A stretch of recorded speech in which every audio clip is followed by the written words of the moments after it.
আসসালামু আলাইকুম। 34 নম্বর দেওয়া আছে দুটি সংখ্যার বর্গের সমষ্টি 181 এবং সংখ্যা দুটির গুণফল 90 হলে সংখ্যা দুটি বের করুন। আচ্ছা, দুটো সংখ্যা কি অজানা, তাহলে ধরি সংখ্যা দুটি হচ্ছে x ও y। প্রথম শর্তের মধ্যে x² + y² = 181 এবং x = 90। আচ্ছা, এখন এখান থেকে বের করা যায়, অথবা x - y হোল স্কয়ার অর্থাৎ a - b whole square equal কত, a² - 2xy + y²। ঠিক আছে, x² +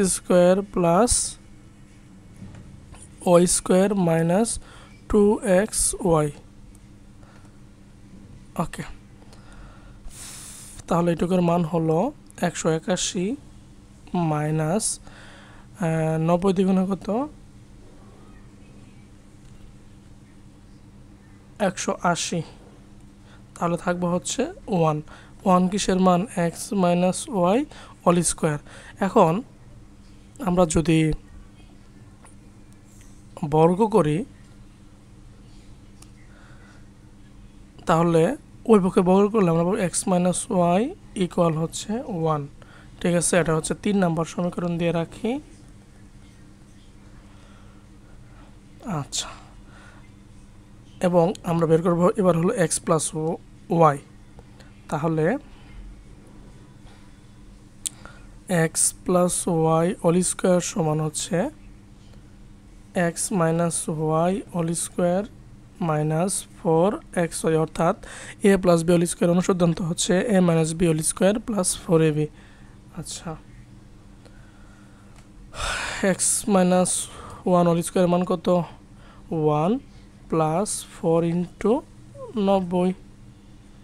ঠিক আছে, অর্থাৎ এখানে বের হবে হলো 4 নং 36 361। এটা হচ্ছে x + y হোল স্কয়ারের মান। উভয় পক্ষে আমরা বর্গ করলে হবে, ওই পক্ষে বর্গ না, ওই পক্ষে ঘন করতে, রুট ওভার করতে হবে। তাহলে পাবো x + y ইকুয়াল 19 স্কয়ার করলে হবে 361। তাহলে দুইটা মান পেয়ে গেলাম। এটা দিয়ে রাখি আমরা 4 নং সমীকরণ। ঠিক আছে, x - y ইকুয়াল 1 এবং x + y ইকুয়াল 19। আচ্ছা, তাহলে এখন 3 এবং 4 নাম্বার সমীকরণ যোগ করি। 3 নং প্লাস 4 নং সমীকরণ যোগ করি। x - y ইকুয়াল হচ্ছে 1 এবং x + y ইকুয়াল হচ্ছে 19। 2x ইকুয়াল হবে 20, x ইকুয়াল কত, 10। এখন x এর মান আমরা 3 এ বসাই অথবা 4 এ বসাই।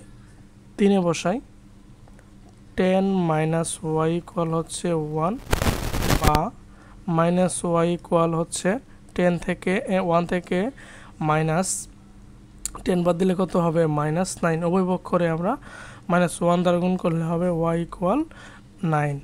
তাহলে দুটি সংখ্যা বের হয়ে গেছে, x equal 10, y equal 9। Answer.